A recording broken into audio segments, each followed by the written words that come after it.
ओम नमः शिवाय। हर हर महादेव। काल सर्प योग के उपाय की बात करूंगी। जब हम काल सर्प योग को देखते हैं तो हम डर जाते हैं और ये योग डराता है। चाहे कोई कितना भी कहे कि ग्रंथों में इसके बारे में नहीं है, लेकिन ये वर्क करता है। और अगर ये अच्छा हो तो बिल्कुल ऊंचाई में पहुंचा दे, खराब हो तो आपको परेशान कर दे। तो आप क्या करते हैं, इसके लिए आप काल सर्प की पूजा करवाते हैं। और वो पूजा के लिए अलग अलग स्थान भी निश्चित है।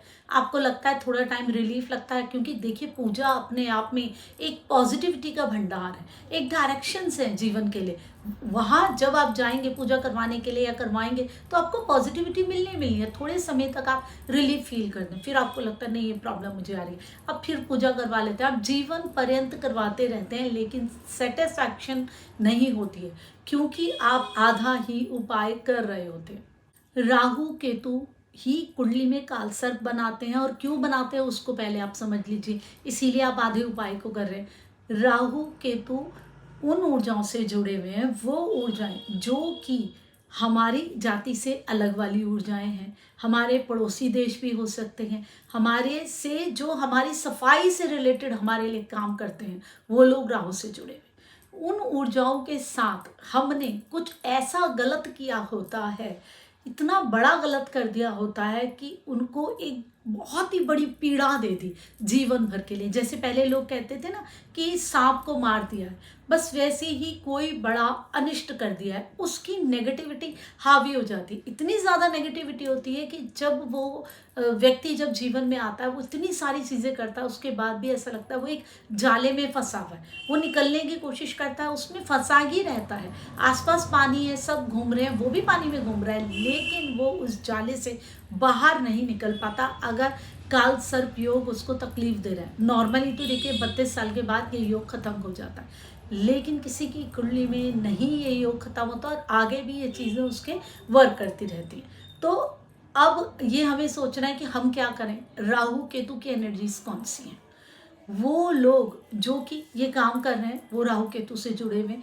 इवन जो लोग शोषित हो रहे हैं, पीड़ित हो रहे हैं, अपराधी हैं, बहुत ज़्यादा गरीब हैं, भिखारी हैं, वो ऊर्जाएं भी राहु केतु से जुड़ी हैं। अब आप ये देखकर कहीं ऐसा ना करें कि आप भिखारियों को बिल्कुल देने लगे और बहुत ज़्यादा ये भीख वाला काम चल जाए। नहीं, आपने बिल्कुल भी प्रमोट नहीं करना है इन चीज़ों को कि ये भीख मांगने वाली चीज़ फिर बहुत ज़्यादा बढ़ जाए। अगर आपको लग रहा है ये राहु से जुड़े हुए हैं, उन एनर्जीज़ के लिए आपने कुछ ऐसा पॉजिटिव करना है कि वो अपने आप ही आपको आशीर्वाद दें। भगवान इसका भला कर, इसके जीवन में खुशियाँ आ जाए, इसे दुख नहीं देना है। आपने सिर्फ यूं ही कुछ खिलाना नहीं है, कुछ पॉजिटिव करना है उनके लिए।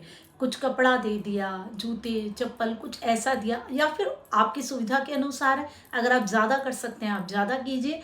देखिए, आपने कुछ जीवन में इन ऊर्जाओं से जुड़े हुए लोगों के साथ, इन एनर्जीज से जुड़े हुए लोगों के साथ नेगेटिव किया है। वो ही नेगेटिविटी आपकी कुंडली में आ गई है। जब आप इन ऊर्जाओं से जुड़े हुए लोगों के साथ वापस पॉजिटिव करेंगे, तभी आपका भुगतान होएगा।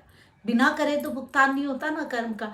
जब आप पॉजिटिव करेंगे तो भुगतान होगा, क्योंकि वो पैसा जो आप उन पे लगा रहे हैं, वो पैसा आप अपने ऊपर भी तो लगा सकते थे, अपनी ऐश पे भी तो खर्च कर सकते थे, लेकिन आप नहीं कर रहे। आप उनकी भलाई के लिए खर्च कर रहे हैं। तो वो ऊर्जाएं जिनको आपने दुख दिया है पिछले जन्मों में, उन ऊर्जाओं से जुड़े हुए लोगों को अब आप इस जन्म में खुशी दे रहे हैं, सुख दे रहे हैं, उनका आशीर्वाद ले रहे हैं। और आपने अगर कुछ दान करना है ना, तो आप ऐसा ना कीजिए ऐसे अकड़ में घमंड में, अरे मैंने दान किया। नहीं, आप हाथ जोड़ के दान कीजिए, अपने आप को झुक के दान कीजिए, क्योंकि आपने उन ऊर्जाओं के साथ गलत किया है।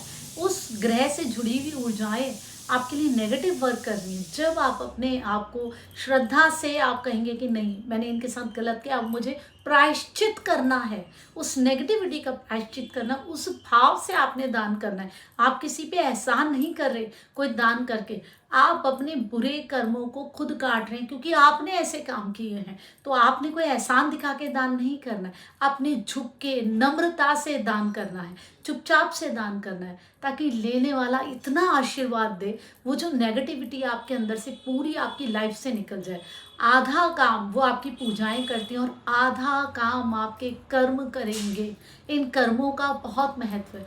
जब तक आप ये नहीं करते, आपको इस दोष से मुक्ति नहीं मिलने वाली। अगर आपने अभी तक नहीं किया और आप भी इसी योग में कुंडली के घूम रहे हैं, या फिर आपकी कुंडली में कालसर्प दोष नहीं है, आप वैसे ही राहु केतु से पीड़ित है, तो आप राहु केतु से जुड़ी हुई ऊर्जाओं के लिए कुछ करना जरूर शुरू कर दीजिए, ताकि वो दुआएं आपको मिले और राहु केतु आपके जीवन के वरदान बन जाए, अभिशाप ना बने। ओम नमः शिवाय। हर हर महादेव।